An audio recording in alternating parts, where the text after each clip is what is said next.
toutes et à tous, bienvenue dans cette 34e édition du Festival international de géographie à Saint-Dié-des-Vosges. En cet automne 2023, nous avons entrepris avec nos camarades de 3e année de l'IUT de vous faire revivre l'événement à travers des reportages inédits. Cette année, c'est le Chili, pays précurseur en matière de finances vertes en Amérique latine, qui est mis à l'honneur. Il a connu un grand nombre d'événements importants dans son histoire, qu'ils soient sociaux, économiques ou politiques. Cette édition du FIG met au devant de la scène ses contrées lointaines sous de nombreuses formes. Les urgences, thème abordé durant ces 3 jours, dénoncent l'actualité, notamment l'urgence face au dérèglement climatique et également l'urgence face à la guerre en Ukraine. La multiplication de ces urgences peuvent donner l'impression d'être dépassées, d'où l'importance de créer des espaces de réflexion et de discussion pour faire face à ces événements. Voir plus clair à travers cette actualité au rythme soutenu est l'objectif de ces nombreuses rencontres. La capitale de la Déodacie ouvre ses portes à de nombreux débats entre géographes, chercheurs, enseignants, universitaires et le grand public. L'événement propose des rencontres, des conférences et des ateliers en lien avec la géographie. Pour les familles, des activités spécifiques juniors ont été mises en place au Salon du Livre. Sans oublier que pour cette nouvelle édition 2023, le FIG s'engage pour la planète, avec le nouveau restaurant local, l'Eco-Resto. Une offre de restauration plus engagée avec de la nourriture locale et de saison. Venez découvrir avec nous les reportages de cette 34e édition du FIG.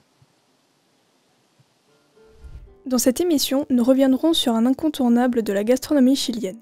Depuis son entrée récente sur le marché français, le vin chilien gagne de plus en plus en notoriété. Nous poursuivrons avec la rencontre de Loïc Blaise qui nous donnera des alternatives pour voyager plus responsablement. Rencontre avec Lilian Thuram, icône du football français, dont le cheval de bataille porte sur les préjugés dans le monde du sport. Focus sur Sans frontières, une conférence animée par Ronnie Broman et Pascal Blanchard qui traitera des sujets en lien avec l'immigration africaine. Nous nous retrouverons sous un planétarium pour examiner l'impact de la pollution lumineuse sur l'observation des étoiles. Comment diminuer son temps passé sur les écrans ? Réponse dans la conférence de Louis Marou sur l'onirisme. De nombreux auteurs sont présents au festival pour présenter au grand public le fruit de leur imagination sous forme de BD. Nous irons ensuite à la rencontre de 2 lanceurs d'alerte qui ont été très médiatisés ces dernières années. Et pour finir, retour sur le spectacle Après moi le déluge de la compagnie Avec des géraniums qui interprétera un récit initiatique d'aventure sur l'urgence climatique. C'est dans la cité déodacienne, sur la place du marché, que les habitants et les visiteurs peuvent découvrir le vin chilien. Le pays d'Amérique du Sud occupe la 4e place mondiale en termes d'exportation de vin. Nous, on travaille avec des vins qui ont la particularité d'être faits à partir de raisins qui sont sur des cépages très anciens et des vignes anciennes. Voilà, il n'y a pas eu de phylloxéra au Chili, donc les plants n'ont pas été décimés au 19e siècle et au 20e siècle comme en Europe. Donc on est sur des vignes qui ont entre 200 et 300 ans. La boisson chilienne connaît un essor depuis quelques années. Elle doit sa popularité à l'atmosphère du pays, mais également à sa méthode de vinification. Il y a la méthode traditionnelle qui est faite sur les vieux cépages, donc nous c'est cette méthode-là qu'on utilise. Donc il n'y a pas de presse, c'est égrappé, foulé sur des cuves tronconiques en bois. Et après c'est pigé pendant à peu près une quinzaine de jours et ils élèvent sous le marc. Donc ça veut dire qu'il n'y a pas de protection de la cuve, mais après ils tirent le jus par gravité pour récolter le jus et après mettre en bouteille. En termes de vin, le Chili semble avoir un avenir prometteur. Ce dernier gagne en popularité chez les consommateurs du monde entier, ayant exporté 871,32 millions de litres en 2020. En cette période de crise climatique, l'utilisation des moyens de transport éco-responsables comme le bus, le train et la voiture est une bonne manière de se déplacer. Loïc Blaise, aviateur et explorateur, est conscient de l'impact que représentent ces déplacements. La meilleure façon de voyager sans impacter la planète, en fait, c'est peut-être simplement d'être consciencieux. Ça commence par pas de la bête éducation, du genre pas laisser ses poubelles derrière soi. Ensuite, il y a l'impact du voyage. Et quoi qu'on fasse, toutes les activités humaines ont un impact. Le voyage zéro, il n'existe pas vraiment. Enfin, c'est une utopie.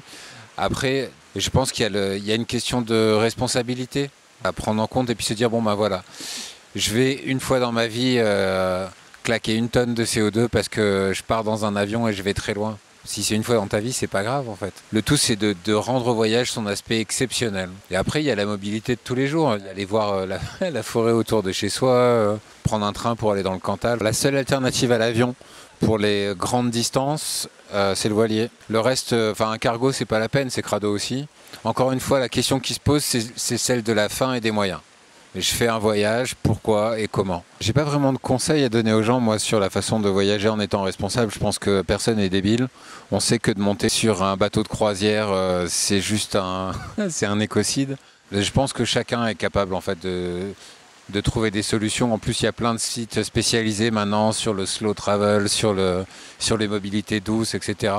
Moi, personnellement, j'aurais tendance à dire va-t'en au fin fond de l'Europe avec un train et ça va déjà être extraordinaire comme voyage. Il y a peut-être un message fondamental à faire passer qui est n'arrêtez pas de voyager, quoi. Il faut continuer à se rencontrer, à bouger, aller vers l'autre. C'est fondamental. C'est pas la destination qui est responsable ou pas, c'est soi-même. Et puis responsable, c'est un drôle de mot aussi. En 2022, plus de 3 milliards de personnes ont voyagé en avion. Un vol Paris-New York produit près de 2 tonnes de CO2. Ce chiffre représente pratiquement l'ensemble des émissions annuelles de dioxyde de carbone qu'un Français devrait avoir sur une année. C'est dans le thème d'une conférence autour des préjugés que Lilian Thuram a pu partager ses réflexions au sujet de la diversité. À Saint-Dié-des-Vosges, l'ancien champion du monde, lui-même étant affecté par des propos racistes, partage son expérience sur cette question et indique où devrait commencer l'égalité. Ça commence par l'écoute. Ça commence à écouter, à prendre en considération ce que certaines personnes qui souffrent dans la société, qui sont en difficulté dans la société, vous disent. Et je pense qu'aujourd'hui, il y a encore beaucoup de personnes qui n'acceptent pas les points de vue des personnes qui souffrent dans la société, qui refusent de les entendre. Mais heureusement, il y a aussi beaucoup d'autres qui aujourd'hui se posent la question en disant peut-être qu'ils ont raison, peut-être qu'on doit voir les choses différemment, peut-être qu'on doit changer les noms de rue, peut-être qu'on doit se questionner à savoir dans l'espace public qu'est-ce qu'on doit mettre ou ne pas mettre. Ayant déjà été confronté à des chants racistes au cours de sa carrière de footballeur, et en entendant encore aujourd'hui, il se pose la question de savoir si le sport joue véritablement un rôle dans la lutte pour l'égalité. Mais le sport joue déjà un rôle majeur. Le sport permet, notamment le foot, de changer l'imaginaire collectif. C'est-à-dire que lorsque, dans une équipe de France, vous avez des Italiens à l'époque, des Polonais d'origine, ben, ça permet un changement d'imaginaire. Et aujourd'hui, c'est exactement la même chose. C'est-à-dire que lorsque vous avez des joueurs de couleurs différentes, de religions différentes, d'origines différentes, ça permet encore une fois un changement d'imaginaire. Écoute, prise de parole et ouverture, l'ancien champion du monde français de football insiste sur la nécessité de poursuivre les efforts dans ce sens.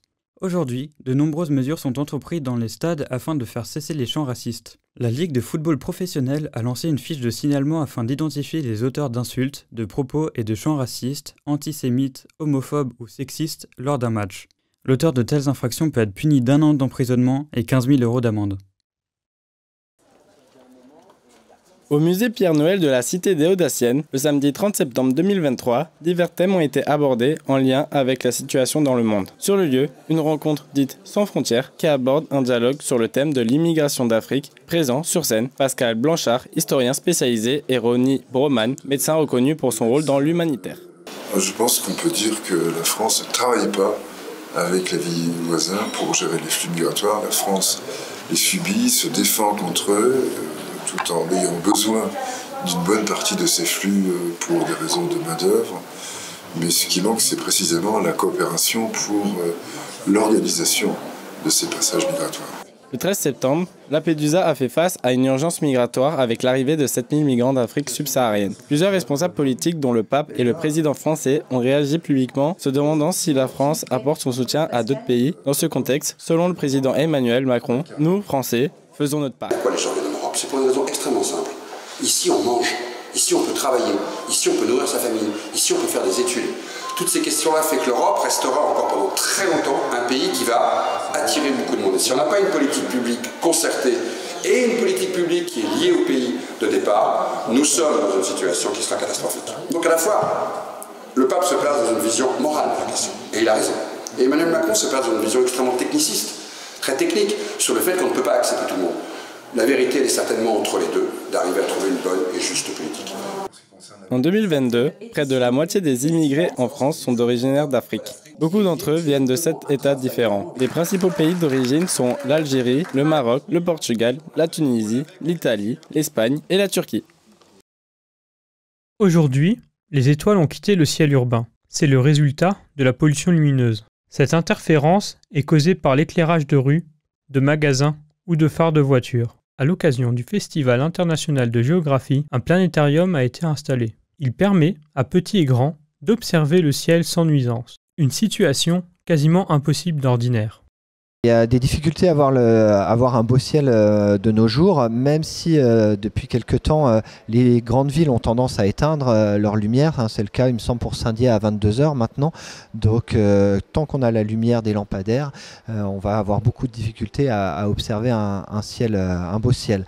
Alors, les solutions au niveau individuel, ça va être déjà au niveau des lumières extérieures d'une maison, en avoir le moins possible, en avoir à la limite pour la sécurité, plutôt favoriser les lumières rouges plutôt que les lumières qui éblouissent. Et puis souvent, on veut allumer quand on va dehors, mais si on est un peu patient, on se rend compte que l'œil s'adapte et qu'on va très bien voir. L'une des principales causes de la pollution lumineuse est l'effet de la réflexion du soleil sur les satellites. Une des solutions pourrait être le développement de nouveaux astronefs équipés de pare-soleil. Un jour, il sera peut-être à nouveau possible d'observer les étoiles en ville. Dans le cadre d'une conférence organisée à la médiathèque de la Boussole ce vendredi, l'enseignant-chercheur Louis Maroux s'exprime sur le lien entre le sommeil et le temps d'écran. L'intention est de faire lever les yeux des smartphones et d'apprendre à rêver. C'est un problème, entre guillemets, par rapport au fait de se souvenir des rêves ou de profiter de ces rêves. Même si il y a maintenant quand même pas mal d'études qui étayent le fait que regarder des écrans avant de s'endormir est effectivement quelque chose qui est a priori, par rapport à nos cycles de sommeil, à nos cycles naturels, des choses qui sont plutôt néfastes ou négatives. Les solutions existent pour diminuer son temps d'écran. Par exemple, passer plus de temps avec ses amis ou sa famille. Il est aussi recommandé de sortir de sa zone de confort, comme en essayant de nouveaux sports. Louis Maroux nous propose un dernier conseil. Sortez. On passe notre temps à être dans des bâtiments. Et je pense qu'il y a énormément de choses à retrouver. Je veux dire, en 10 minutes derrière la gare, vous pouvez vous retrouver en pleine forêt. Si vous sortez du chemin forestier, vous pouvez vous asseoir sur une pierre. Vous pouvez juste rester là. D'un seul coup, vous serez impressionné par le fait que vous allez finir par plus entendre la voie rapide qui passe juste à côté, mais que d'un seul coup, au bout de 20 ou 25 minutes, vous allez commencer à entendre le vent qui est dans les arbres. On n'a plus l'habitude d'écouter le vent, et si vous dites « je suis allé écouter le vent », tous vos copains vont vous dire « sors de l'IUT, t'es barjot, toi ». Voilà. Mais je pense que prendre le temps, et surtout donc se retrouver dehors, c'est être en contact avec les éléments naturels. En moyenne, chaque Français passe 4h48 minutes par jour sur son téléphone. C'est autant de temps en moins passé à rêver.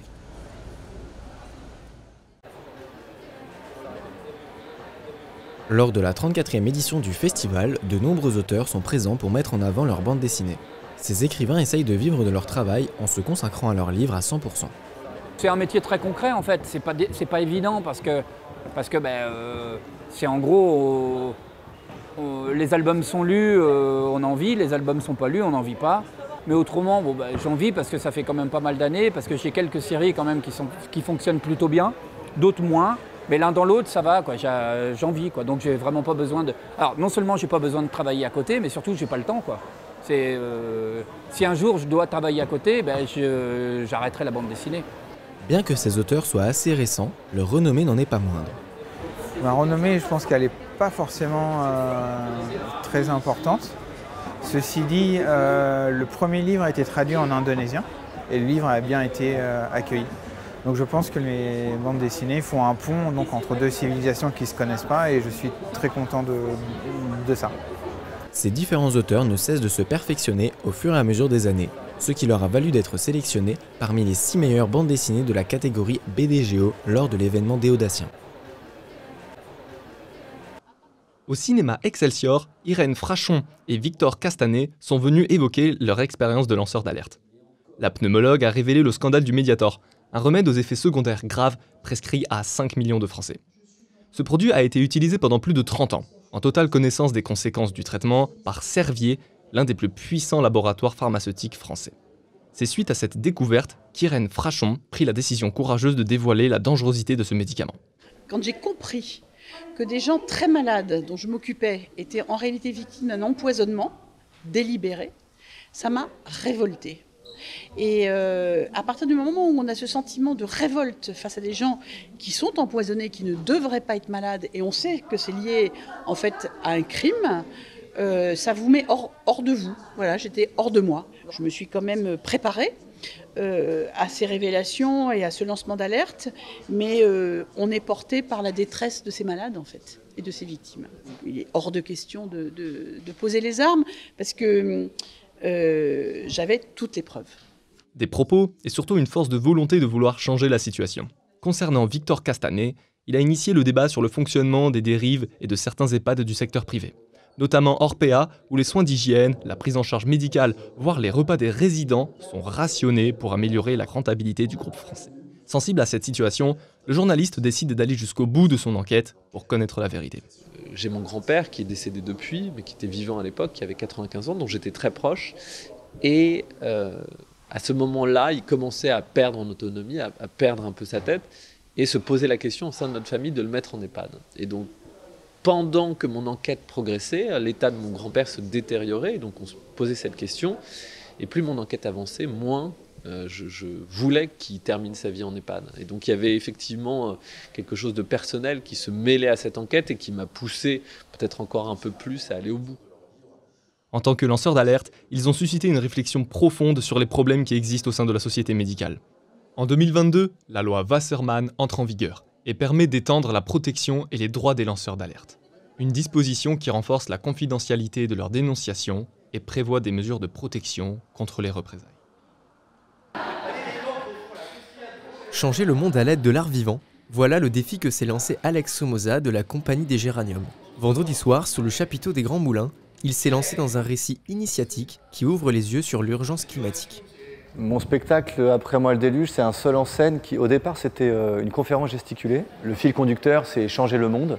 Et donc, comment de mon enfance, adolescence jusqu'à l'âge adulte, j'ai essayé des voies pour changer le monde. Donc, ça a la forme d'un récit initiatique où le héros veut atteindre un objectif. Au fur et à mesure des obstacles et voilà, des événements qui jalonnent son parcours, il ou elle apprend des choses sur elle-même, sur la vie, sur le monde et ressort de son aventure changée. Et voilà, l'idée c'était de ne pas être dans la moralisation ni la culpabilisation et être en autodérision et lucide sur mes failles pour que ça puisse faire miroir chez les gens et que chacun reconnaisse un bout de soi-même à travers mon parcours et le récit que j'en fais. Plus de 100 personnes ont répondu présentes au spectacle du comédien. Sur un ton léger, l'acteur mène son public à une prise de conscience collective. Il propose une solution, agir pour changer le monde. Et voilà, c'est déjà la fin de notre émission. Nous espérons qu'elle vous a plu et nous vous remercions de l'avoir suivi. Nous vous souhaitons une belle fin de journée et nous espérons vous retrouver pour la 35e édition du FIG en automne 2024. À bientôt.